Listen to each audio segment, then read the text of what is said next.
P Chidambaram के बयान पर कांग्रेस नेता मनीष तिवारी की प्रतिक्रिया आई है।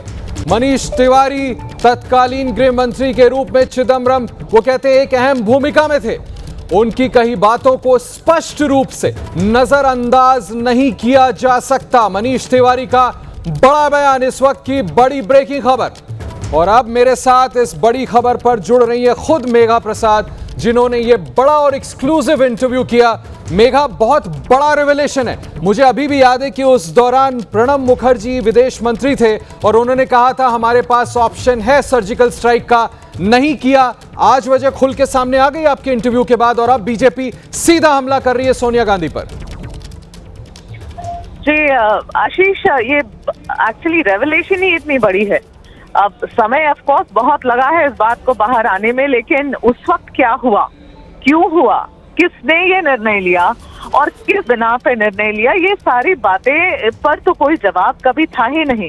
सिर्फ आरोप लगते थे कि कांग्रेस ने नहीं किया, कांग्रेस ने कुछ भारत को अवेंज करने के लिए उस वक्त नहीं किया। लेकिन क्यों नहीं किया, सवाल उठता था।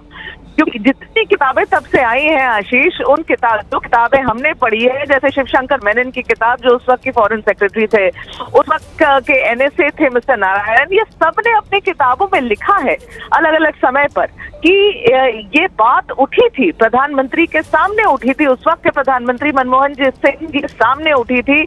आर्मी चीफ ने उनसे जाके बोला था that sir this is the right time to mount an attack in Pakistan. उसके बावजूद क्यों कुछ नहीं हुआ? अब देखिए, वो कहते हैं ना अंग्रेजी में फ्रॉम द हॉर्सेस माउथ, तो ये तो चिदम्बरम जी ने जब मेरे साथ वो बैठे इस इंटरव्यू के लिए, शायद उस वक्त मैंने ये एंटिसिपेट नहीं किया था आशीष, ये एक्सपेक्ट नहीं किया था, लेकिन जरूर कोशिश थी मेरी जानने की कि सच्चाई क्या थी, उस वक्त हुआ क्या था। और फिर उन्होंने जो कहा उससे ये तो जरूर समझ में आ गया कि दो अलग चीजें हो रही थी। एक तो बहुत अलग देशों का, बाहर के देशों का दबाव था, जिसमें से अमेरिका का दबाव बहुत ज्यादा था भारत के ऊपर। इतना दबाव था कि हमले के 6 दिन, मतलब पी चिदम्बरम जी ने 30 नवंबर को वो होम मिनिस्टर बनते हैं 2008 को, और 3 तारीख को कॉन्डोलीजा राइस सीधे वॉशिंगटन से दिल्ली पहुंचती हैं, प्रधानमंत्री से मिलती है, नए होम मिनिस्टर से मिलती है और कहती हैं कि आप रिएक्ट नहीं करेंगे।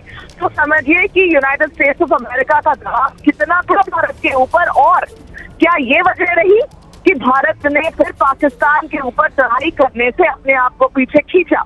और जब पी चिदम्बरम जी कहते हैं कि आईएफएस और उस वक्त की एनईए, तो आप फॉरेन मिनिस्ट्री की बात कर रहे हैं, फॉरेन कंट्री से दबाव की बात कर रही है, तो क्लियर हो गया ना आशीष जी। मेघा, एक बड़ी इंटरेस्टिंग बात बताऊं आपको। उस समय ये मुंबई आतंकी हमला मैं खुद कवर कर रहा था और बड़ी दिलचस्प बात है कि उस दौरान पाकिस्तान के विदेश मंत्री भारत का दौरा कर रहे थे।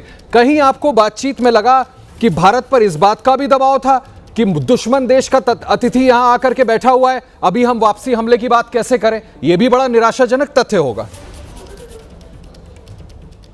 देखिए, बहुत सारी चीजें आशीष, मैं तो ये कहती हूँ, मैं ये इंटरव्यू करके जब मैं आई तो मुझे एडिटोरियली ना एज अ जर्नलिस्ट आपके मन में क्या आया? आपके मन में ये बात आई कि ये तो सिर्फ टिप ऑफ द आइसबर्ग है।